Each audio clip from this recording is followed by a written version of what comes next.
SIUE, this is 204 News Break.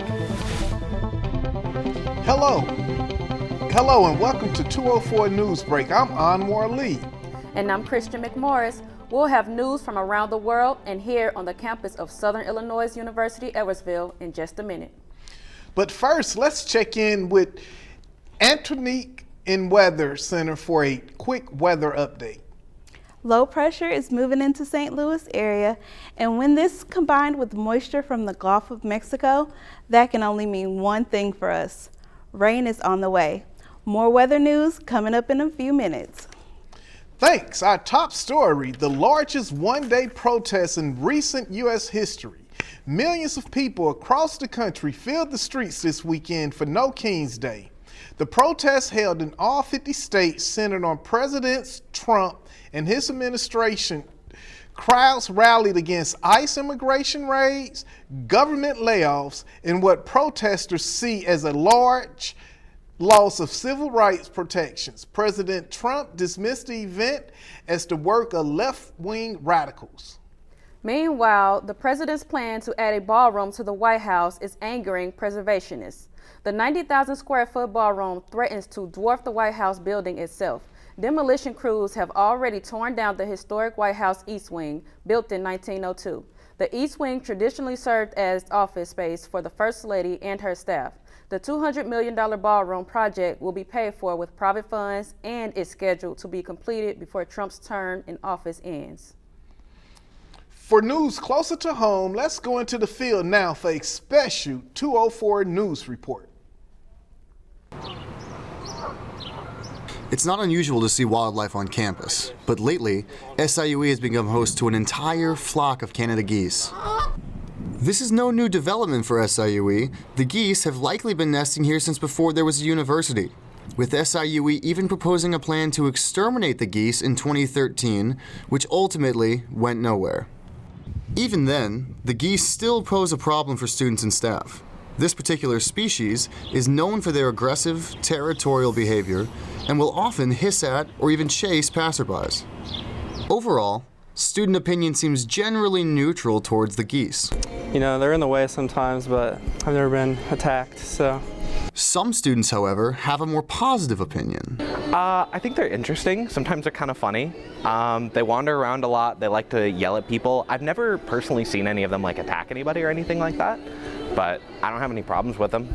Canadian geese don't migrate south until the early fall, so it looks like we'll be sharing campus with them for quite some time.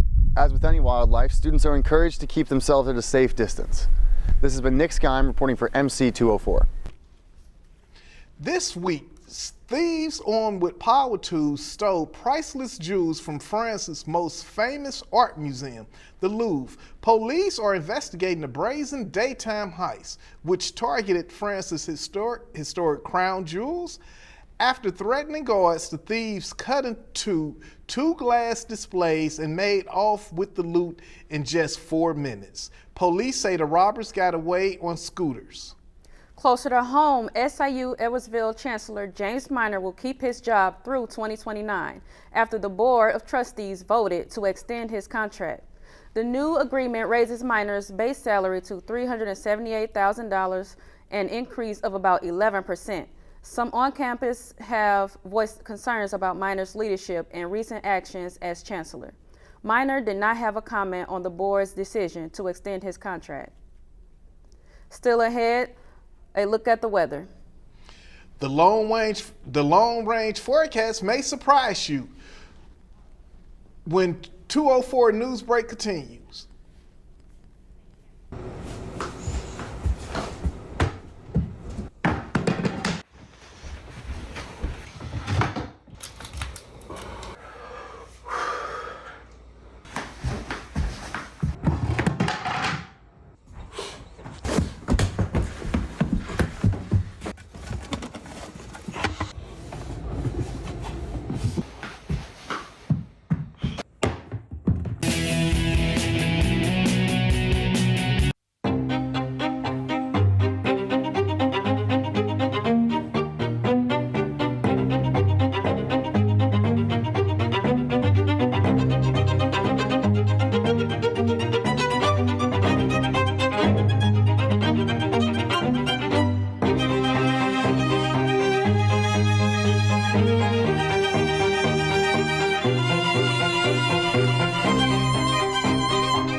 Welcome back. After a warm fall in the Midwest, weather forecasters say we might have more of the same this winter.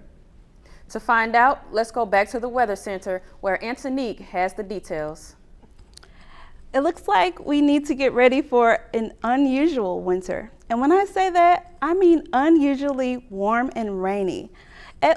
Experts from the National Oceanic and Atmospheric Administration anticipates a less severe winter with reduced snowfalls and increased rainfall in most of the U.S. They say the impact of El Nino as well as the effects of climate change are contributing to the altered weather outlook. So, warmer weather is on the horizon. Back to you. Thanks, Antonique. The Food and Drug Administration has issued a massive recall on common drugs used by millions to treat high cholesterol known as atorvastatin calcium. The drug is being recalled because the FDA say it does not dissolve properly and may not work. Statins are taken by an estimated 39 million Americans every day.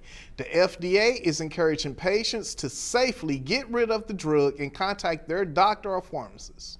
In sports, the NBA is dealing with a major gambling scandal. The FBI announced more than 30 indictments involving players, former players, and at least one coach, Portland Trail Blazer coach Chauncey Billups, Miami Heat guard Terry Rozier, and former NBA player Damon Jones were arrested Thursday. The indictments linked to an organized crime gambling ring is sending shockwaves through the NBA.